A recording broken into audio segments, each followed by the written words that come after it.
salacious. I don't know what the word is.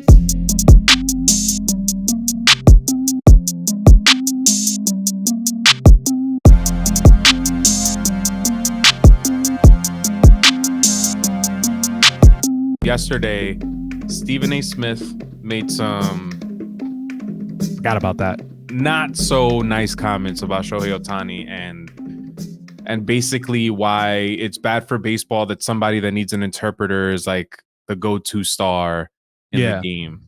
And you know, we live in a time now where if you listen to his entire statement, that may not have been the biggest takeaway from it.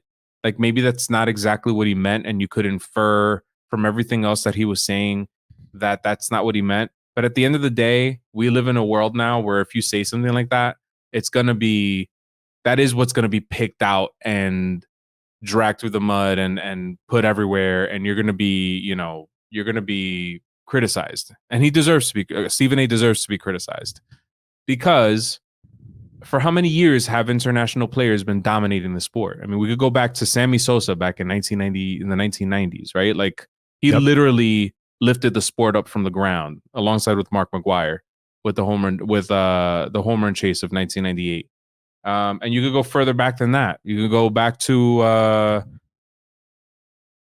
guys like, I don't know if you would consider Roberto Clemente an international player. Of course. So Stephan A. Smith's comments, and I'll be honest, I told myself last night when we decided we would bring this up that I would find the full episode and just try to hear Stephan A. Smith out. And I'm pretty sure that what the clip that I saw on Twitter, which was just like the 20-second clip of him saying that it's not good, that this guy needs an interpreter. So I think he was saying more in the sense like the language barrier is what the issue is, I guess, if I want to make that connection. So who knows? Roberto Clemente probably spoke well enough English where he didn't need an interpreter. He did, yeah. And I think Shohei Ohtani speaks decent enough English to answer layup questions, whatever. But it's irrelevant at this point. It's 2021. I don't care that he has an interpreter. I'm just in awe of Shohei Ohtani. I don't think it matters that he speaks English or not. First of all, baseball doesn't market their players as like, I feel like we have Mike Trout, speaks English. He's from this country. And what does that really get us? Like, what does him speaking English? What has that really gotten us? Right. As fans, I feel like it wouldn't really make a difference. Shohei Ohtani is a once in a lifetime talent that I feel like it's just irrelevant whether he speaks English or not. And to piggyback off of that, so I have two things to say. In response to that, he does speak English. We've heard him speak English at the ESPYs, I think in 2018. But he chooses to go through an interpreter, similar to guys like Gary Sanchez. There's somebody else who uses an interpreter. I think Ichiro, even though Ichiro spoke some English, used an interpreter. Things get lost in translation. These guys feel more comfortable in their native languages. They don't want things to be misconstrued or say something wrong. So I don't begrudge him wanting to use a translator. Go for it. It's a service that's provided to you. You should use it.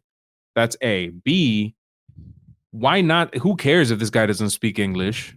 This guy's willing to he's going to the All-Star break, to the All-Star game because he's the best player in baseball right now. He's participating in the home run derby. He's going to pitch and he's going to hit. How many star players? You just mentioned Mike Trout. How many times has Mike Trout done the home run derby? And that's not to say that he should be doing it, but we always criticize Mike Trout because he's not a good ambassador for the game. Like he's not out there promoting the game constantly. His face isn't out there. He's not like on social media. Well, here you have a guy who's willing to do that.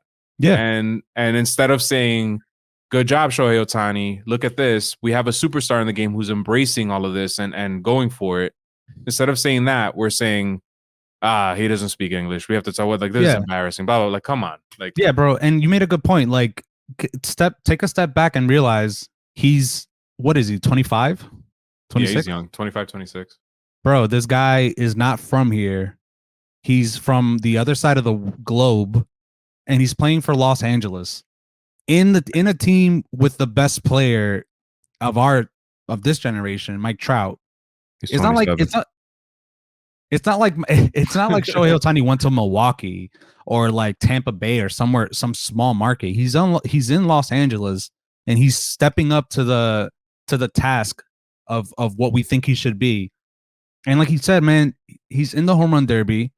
This is a odd comparison, but LeBron James never did the dunk contest. Right. I'm pretty sure the dunk contest could have benefited from LeBron James participating in it. You know? So I guess my final point on that Stephen A thing is that we're spoiled, clearly, as fans. That's even brought up for Ohtani. We're looking at the second coming of Babe Ruth. Better than advertised, in my opinion. I didn't expect Ohtani to be putting on this type of season at the midway point. And I'm not gonna think different if he falls off in the second half, because I know it's not because of lack of talent. It's probably just he's human. I think he's doing everything he can to build up what he is like. So yeah. It's unfortunate. It's funny. I feel like depending on where those comments would have came from, that would have been what's happening on Twitter. Instead, it was probably trending just for you and me because we follow these topics. But depending on who said those comments, it probably would have been like one of the top 5 what's happening links or something. I don't know. Yeah. And yeah, I don't know. And you know, I don't want to say credit to Stephen A, but I want to acknowledge that he did apologize. Like, he keeps apologizing. They were talking about it this morning on First Take. I think Jeff Passman is on there talking about it. So let's use this as an opportunity not to cancel Stephen A. Smith, but to embrace the conversation and move on from it. And let's not let it happen again. Like, that's what I want to see. I don't want to see like somebody says something that's wrong. Clearly it's wrong. But I believe him when he says that he regrets making those comments, that he knows that they were wrong. So let's move on from it now. I'm just gonna say this one last thing. Do you remember watching the Last Dance documentary with the Jordan and Bulls and stuff, and that one clip where Ichiro shows up to meet Jordan, but Jordan didn't know who he was? Now look how big of a star Ichiro Suzuki was to baseball. And he went out of his way to go see Jordan in person. Right. And even though Jordan didn't know who he was, whatever, they high-fived, hugged, took a picture, whatever. But just look at Jordan, right? Biggest basketball star. And Ichiro going out of his way to go see Jordan. Fast forward to 2021, one of basketball's biggest stars, Kevin Durant, goes to Yankee Stadium to see Shohei Ohtani play. Like, see how irrelevant that is? Like, you see how big Ohtani is, where it doesn't even really matter to me, at least as a fan. It's just like I'm in awe of Ohtani, and I don't need more. I don't need him to speak English, is what I'm saying. No. What difference does it make? Like, at for this what point, reason? Yeah. You know what I mean? Like, it doesn't make a difference. What he's doing on the field is mind-boggling, man.